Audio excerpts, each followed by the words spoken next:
یستغرق فی جمیع ما یصلح له من الافراد، یعنی عام وہ لفظ ہے جو ایک معنی اور مفہوم والے اپنے جیسے تمام افراد کو ایک ہی دفعہ بطور استغراق وہ شامل ہو، یعنی جو کسی خاص فرد یا نوع یا جنس کے متعین نہ کیا گیا ہو بلکہ وہ تمام افراد پر دلالت کرو، مثلا جیسے ما یا من وغیرہ۔ ما، لفظ ما میں عمومیت شامل ہے، جتنی بھی غیر ذوی العقول یا غیر جاندار ہے اس کے لفظ ما کا استعمال ہوتا ہے۔ یا من ہے، من سے جتنی بھی ذوی العقول ہیں جس میں عقل ہے، جس طرح مطلب مرد عورت ساروں کو یہ شامل ہے، تو اس میں عمومیت وہ پائی جاتی ہے۔ یا مثال کے طور پر جیسے رجال ہے، مرد ایک عام سا لفظ ہے، رجال مرد، مرد سے مراد پاکستان میں، ہندوستان میں، دنیا کے کسی کونے میں بھی مرد مراد ہوں گے تو یہ لفظ رجال عام ہے، لہذا تمام مردوں کے لیے اس کو وہ جو ہے نا وہ لیا جائے گا، لیکن اس لفظ کے معنی میں عورتیں وہ شامل نہیں ہوں گی، کیونکہ یہ لفظ ان معنوں کے لیے نہیں بنایا گیا بلکہ اس میں بیک وقت تمام قسم کے مرد شامل ہیں جن کی صحیح تعداد بھی مقرر وہ نہیں ہے۔ سمجھ آ رہی میری بات ہے؟ اچھا جی، پھر اس کے بعد عربی زبان میں جو الفاظ عام کے مفہوم میں آتے ہیں ان میں سے چند ایک درجہ ذیل ہیں۔ کل، کلو، یہ جو کلو ہے نا، سب، ہر ایک کا لفظ جس کی طرف اس کی نسبت ہوتی ہے وہ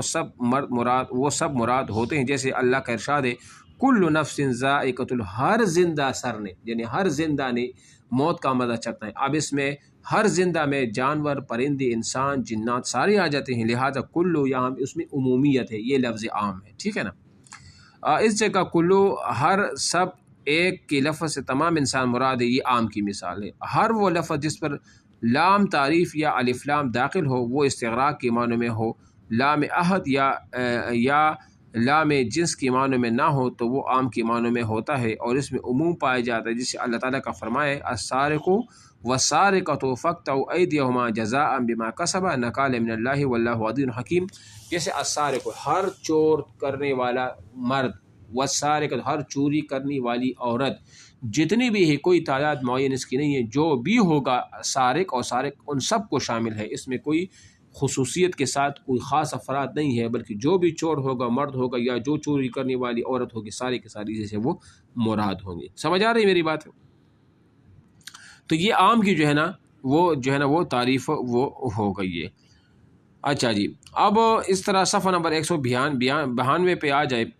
ایک اور بھی مثال یہاں پر انہوں نے لکھی ہے کہ جس طرح حرمت علیکم امہاتکم، تم پر تمہاری مائیں حرام کی گئی ہیں۔ قرآن کی اس فکر میں امہاتکم، تمہاری مائیں کا لفظ عام ہے، یعنی عام ہے امہاتکم، جو بھی مائیں ہوں گی، مثال امہاتکم میں عام ہے، اس میں وہ مائیں بھی آ جاتی ہیں جو حقیقی مائیں ہیں، اس میں وہ مائیں بھی آ جاتی ہیں جو کہ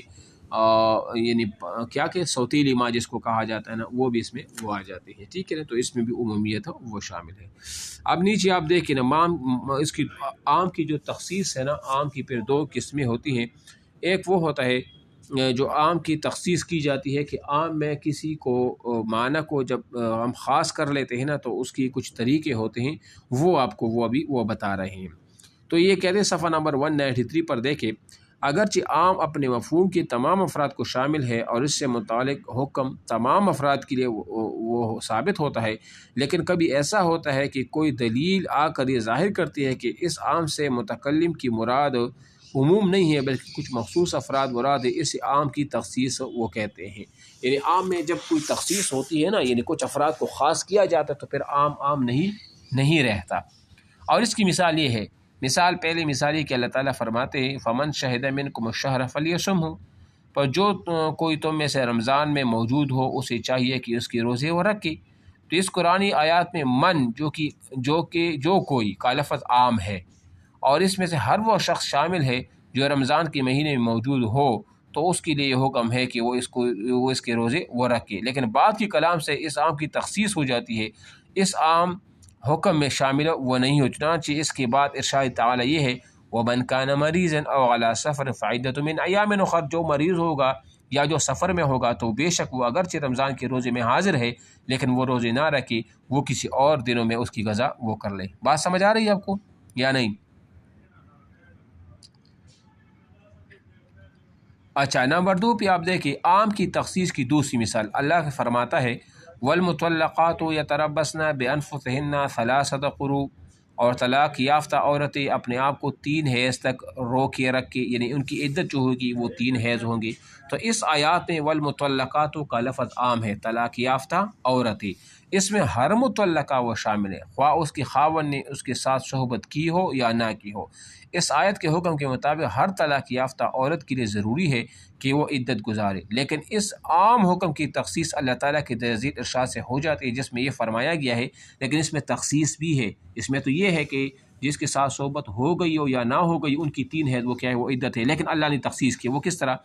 یا ایھا الذین آمنوا اذا نکحتم المؤمنات ثم طلقوهن من قبل ان تمسوهن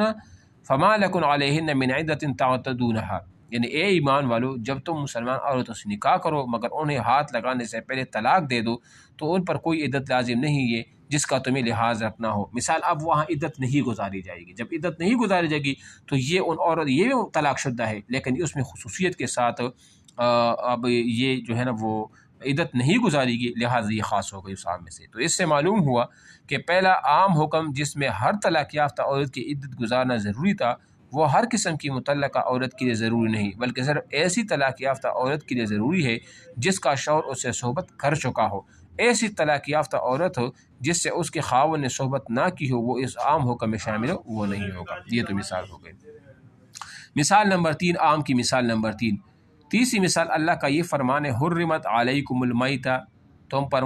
مردار حرام کیا گیا ہے۔ تو مذکورہ آیت میں المیتہ مردار کا لفظ عام ہے، جس میں ہر قسم کا مردار شامل ہے، اور مردار کے بارے میں یہ حکم ہے کہ اس کا کھانا حرام ہے، لیکن اس عام کی تخصیص ایک حدیث سے ہو جائے، وہ یہ ہے کہ هو الطہور وماؤہ والحل میتتہ، ابو داؤد، یعنی اس کا یعنی سمندر کا پانی پاک ہے اور اس کا مردار یعنی مچھلی وہ بھی حلال ہے۔ تو اس سے اس کی تخصیص ہو گئی ہے کہ جو مچھلی ہوتی ہے وہ اس کا جو مردار ہے وہ کیا ہے، وہ ہمارے لیے وہ حلال ہے، یعنی اس کو تو ہم ذبح تو نہیں کرتے نا، تو اس سے اس چیز کی وہ تخصیص وہ ہو گئی ہے۔ حالانکہ حرمت علیکم المیتہ میں یہ سارا کچھ آ جاتا ہے، لیکن مچھلی کی تخصیص اس سے ہو گئی ہے کہ جب وہ خود مر جائے تو وہ ہمارے لیے وہ حلال ہوگی۔ تو اس سے معلوم ہوگا کہ قرآنی آیات میتہ مردار کے حرام ہونے کا جو حکم عام تھا، اس کی حدیث نے آ کر تخصیص کر دی، اور مری ہوئی مچھلی کی تخصیص کر کے اس کا کھانا حلال وہ قرار دیا۔ اب سمجھ آ گیا یہ؟ اچھا،